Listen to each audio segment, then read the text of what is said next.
Hello everyone, welcome to towards school. And आज हम बात करने वाले हैं गैर सरकारी संगठन और उनकी उपयोगिता क्या है, जिसे एनजीओ कहते हैं। आपने नाम सुना होगा बहुत बार। तो आज हम इसके बारे में पढ़ेंगे। और एनजीओ का फुल फॉर्म होता है, ये एक नंबर में आ सकता है, तो नॉन गवर्नमेंट ऑर्गेनाइजेशन। ठीक है, ION है, ये मैंने शॉर्ट फॉर्म में लिखा है, तो आप समझ लीजिएगा। पूर्व संयुक्त राष्ट्र संघ महासचिव कोफी अन्नान ने कभी कहा था कि 21वीं शताब्दी गैर सरकारी संगठनों का युग कहलाएगा। वैसे ये इम्पोर्टेंट नहीं है, इन केस कहीं पूछा जाता है स्टेटमेंट, आपके एग्ज़ाम में कुछ भी आ सकता है। तो स्टेटमेंट ये जो दिया था, ये कोफी अन्नान जो कि पूर्व संयुक्त राष्ट्र महासचिव थे, उन्होंने ये बताया था। और जो आपके एग्ज़ाम में आएगा वो आएगा कि एनजीओ क्या है, यानी गैर सरकारी संगठन क्या है, इसकी परिभाषा लिखिए, इसे क्या कहते हैं। ये आपका 2 नंबर में आ सकता है, इस बार भी आ सकता है। ठीक है, तो आप इसको लिखेंगे, गैर सरकारी संगठन से आशय उन स्वैच्छिक संगठनों से है जिनका उद्देश्य सामाजिक कार्य और मानव सेवा करना होता है। ऐसी संगठन जो स्वैच्छिक संगठन होती हैं और जिनका कार्य क्या होता है, सामाजिक कार्य करना और समाज की सेवा करना और समाज का कल्याण करना। इन कार्यों को करते हुए एक तरफ से ये सरकार के लिए मददगार साबित होती हैं। ठीक है, और ये क्या करती हैं, सरकार की हेल्प करती हैं। कि इंडिया में बहुत सारी ऐसी एनजीओ हैं जो गरीबों की मदद करती हैं, लोगों को सहायता करती हैं, लोगों को जागरूक करती हैं। तो यही कारण है कि सरकार इन्हें वित्त पोषित करती है, यानी सरकार भी इन्हें वित्त पोषित करती, मतलब ये डोनेशन तो लेते ही हैं, साथ में सरकार भी इन्हें धन देती है। ये वे संगठन होते हैं जिनका गठन वैधानिक रूप से किया जाता है। इनकी विशिष्टता यह होती है कि सरकारी वित्त पोषित के बावजूद ये अपने स्वरूप को गैर सरकारी बनाए रखते हैं, यानी इस पर सरकार की कोई प्रबंधन नहीं है, यानी ये राजनीतिक पॉलिटिक्स का इसमें कोई हाथ नहीं होता। ये स्वैच्छिक संस्था होती है जो खुद अपना निर्णय लेती है और खुद काम करती है। अब आता है कि अभी तक हमने तात्पर्य क्या था, अब ये डेफिनेशन क्या है इसकी एनजीओ की, ये इम्पोर्टेंट है। एनजीओ एक निजी संगठन होता है जो लोगों का दुख दर्द दूर करने, निर्धनों के हितों का संवर्धन करने, पर्यावरण की रक्षा करने और बुनियादी समाज सेवाएं प्रदान करने अथवा सामुदायिक विकास के लिए गतिविधियां चलाता है।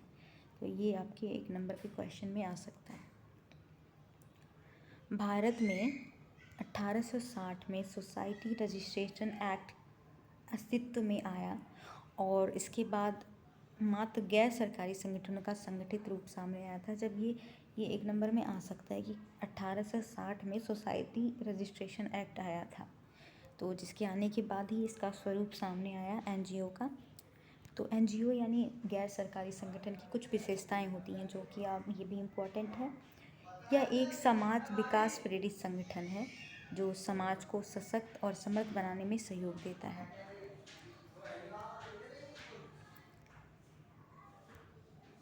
यह निजी व्यक्तियों द्वारा बनाया गया है और एक ऐसा संगठन है जो मूलभूत साधारण सिद्धांतों पर विश्वास रखता है। एक ऐसा संगठन है, मतलब ये एनजीओ एक ऐसा संगठन है जो स्वतंत्र रूप से काम करता है और इस पर किसी तरह का कोई बाहरी नियंत्रण नहीं होता।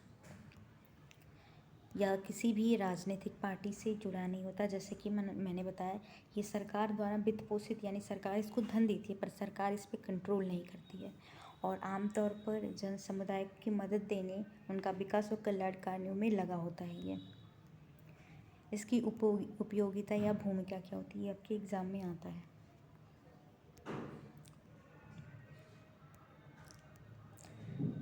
गैर सरकारी संगठनों की उपस्थिति नागरिकों की आवाज़ को अभिव्यक्ति देकर सहभागी लोकतंत्र को समक्ष बनाती है। जो गरीब लोग हैं, जो अपनी आवाज़ को उठा नहीं सकते, उनको समर्थन देती है, उनकी आवाज़ को उठाती है। यह निम्नलिखित माध्यमों से जनता और सरकार के बीच प्रभावी गैर राजनीतिक कड़ी के रूप में कार्य करती है। इसका जो मेन कार्य उपयोगिता है जागरूकता फैलाना, सामाजिक एकजुटता, सेवा वितरण, प्रशिक्षण का स्वर देने में सहयोग करती है। ये भोजन का अधिकार, शिक्षा का अधिकार या मनरेगा और सबसे महत्वपूर्ण सूचना का अधिकार जैसे कई महत्वपूर्ण प्रमुख विधेयक गैर सरकारी संगठनों के हस्तक्षेप से पारित होता है। यानी ये लोगों को जागरूक करती है, लोगों के अधिकारों की बात करती है, लोगों को सुविधाएं प्रदान करती है जो गरीब है, जो अपनी आवाज़ उठा नहीं सकती। और फिर ये पर्यावरण सुरक्षा के लिए बहुत सारे कैंपेन या रैली निकालते भी हैं। ये NGO जो होते हैं नारी शक्ति के लिए भी, महिलाओं के लिए भी कार्य करती हैं। तो ऐसे गरीब वर्ग, निम्न वर्ग के लिए भी ये कार्य करती है। और ये आज का ये टॉपिक ख़त्म होता है और आई होप आपको ये वीडियो अच्छी लगी होगी। अगर वीडियो अच्छी लगती तो please do like, share and subscribe. And इसकी PDF आपको टेलीग्राम चैनल पे मिल जाएगी। So thank you.